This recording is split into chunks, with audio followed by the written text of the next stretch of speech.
In this episode of the Great American Cruise-In, I examine a Ford GT40 Replica that is stealing all the attention at this Gateway Classic Car Cruise-In.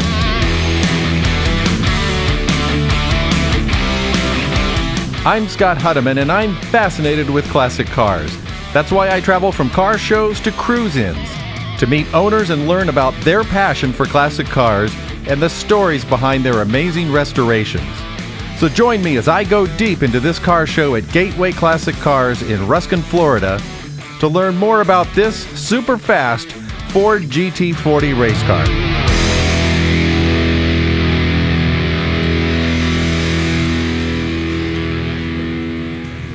The GT40 is perhaps the most iconic race car of the 1960s, born with one goal in mind: to beat Ferrari in the game of long-distance sports car racing at Le Mans. Owner Walter Williams was proud to show off his stunningly beautiful replica of the classic Ford GT40. Tell me about this car. It's without a doubt the most unique sports car I've ever seen. Yes, sir. Thank you. It's a 1966 Ford GT40. It's a replica. It was produced in South Africa by Cape Advanced Vehicles. I selected this company because they use stainless steel for their monocoque chassis. The car has replicated the original nicely. The body proportions are all the same as the original car. It's powered by a small block Ford, same as the original cars. My motor was a 302. It's bored and stroked to a 347, producing 470 horsepower and 450 foot-pounds of torque. The power is applied to the rear wheels by a 6-speed German transaxle. The interior, the seats are leather, where the originals were not. This car has air conditioning, which is a nice convenience. And one other thing it has is power-assisted brakes. The original cars did not have that. The car is very user-friendly. It goes down the road at 70, 80 miles an hour very comfortably. I wouldn't hesitate to drive it across the state of Florida. It sounds like a car that any sports enthusiast would want to own. And with those specs, what top speeds do you think this car is capable of? This car is capable of 200 miles an hour, as the originals were. Henry Ford wanted to buy Ferrari, and Ferrari changed his mind at the last minute. So Henry got his team together, and they came up with this car. They actually got involved with Lola. Lola was already racing a car very similar to this with a small block Ford in it, so it was an easy transaction. As a matter of fact, a personal friend of mine, Gene LeBlanc, he was a design engineer on the original Ford GT40, so he has some experience with these cars. He worked for Henry Ford. How did you find out about this car, and what was your inspiration for getting such an iconic performance sports car? It checked every box for me. I'm old school. I can fix this car. It has a carburetor, a battery, and a distributor. I stated the reason why I went with the manufacturer. They had a very solid reputation, and they're a handcrafted car. They build 10 or less a year. So they take their time, they turn out a quality product, and the car is just a race car experience on the street. And with only a little over 100 of the original cars being built, and starting at about $4 million now, their value up to about 11 or 12 depending on race history, I knew an original was way, way, way out of my budget. So this was the next best thing. And I can drive it and use it. It's not a museum piece. And I don't hesitate to take it anywhere. I just try not to let it out of my sight because it is a race car. The doors don't lock.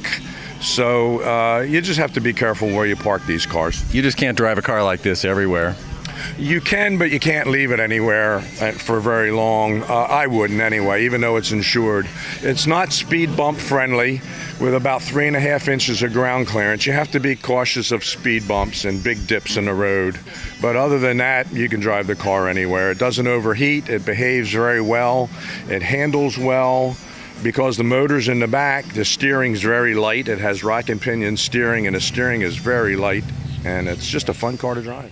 The car is amazingly low to the ground, which I think is typical of any race car.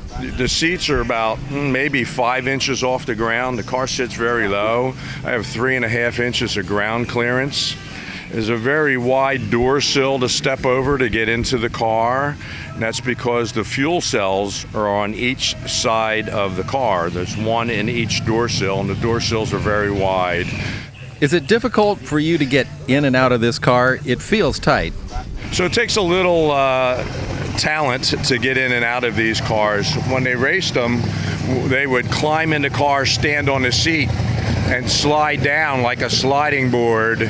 But I don't do that on my seats. I step in and wiggle my way in. Gravity gets you in, but it's a little effort to get out. The front of this car is absolutely impressive and has that classic race car look. Tell me about some of the unique front end features that we see here. Yes, sir. In the front, you're going to see dual fuel tanks. There's a filler on each side, and as the originals were. And there's a switch on the dash where you can toggle between the tanks. When one runs low, you can toggle between the other. Up front is where all the cooling takes place, and the radiator is all the way up front, and the motor's in the back. So we have a section in the hood that is removable. We call it the nostril, and it lets the heat pass through the radiator and out of the car. Looking at the back end of this car, I'm impressed with a power plant that seems designed to dominate the road. Yeah, the first thing we notice when we look back here is the exhaust system. It's very unique. They call it a bundle of snakes, and for obvious reasons. There's a lot of tubes, and they just cross over and go into a single muffler. The race cars did not have mufflers. They had straight pipes. The motor itself is placed very far forward up against the firewall. The motor sits behind you, as is the firewall, and it's very, very tight in there. There's not much room. However, the motor is very easy to maintain. You can reach in there and touch everything. Spark plugs, distributor, battery, carburetor. It's all very, very accessible. It has adjustable coilover shocks all the way around, Willwood disc brakes all the way around. The car stops very well. They're power-assisted disc brakes. It's just a very, very nice car. The car is completely fiberglass, with the exception of the chassis, of course. So it will never rust, of course. And they did a nice job with fit and finish. That's very important to me. The car has to look right. I'm impressed with your thorough knowledge of this iconic car and its history in the racing world, and there's no doubt that this car was love at first sight. So what does this beautiful red GT40 mean to you? This car just means fun to me. It's just very exciting for me to drive, but mostly I enjoy sharing it with others. I take it to a car show, and that's what I'm here for, is to share the car with other people. Most people have never seen one, and they don't know what it is, and I just enjoy sharing my love for the car. I'm blessed. God blessed me with this car. That's the way I feel. That's what it means to me. Throughout the day, this GT40 has become a showstopper at this cruise-in and has attracted a serious amount of attention. For sports car and racing enthusiasts, you need to look no further than the Ford GT40 if your intention is to dominate the road. The car features style and performance unlike most cars you will ever see. So if you get the opportunity to take a test drive in a Ford GT40 Replica, I advise you to take that offer without hesitation. It may be the experience of your life. Make sure you check out this incredible Ford GT40 and more on our YouTube channel and on social media, where we post the best of the best from car shows and cruise-ins. Just follow the social media links on our website at greatamericancruisein.com. And if you want to show off your amazing classic car on our website, please send me an email with pictures and all the details. See the footer section of our homepage for more information. I want to thank you for spending your time with me, and I look forward to sharing another amazing classic car story with you on the Great American Cruise-In.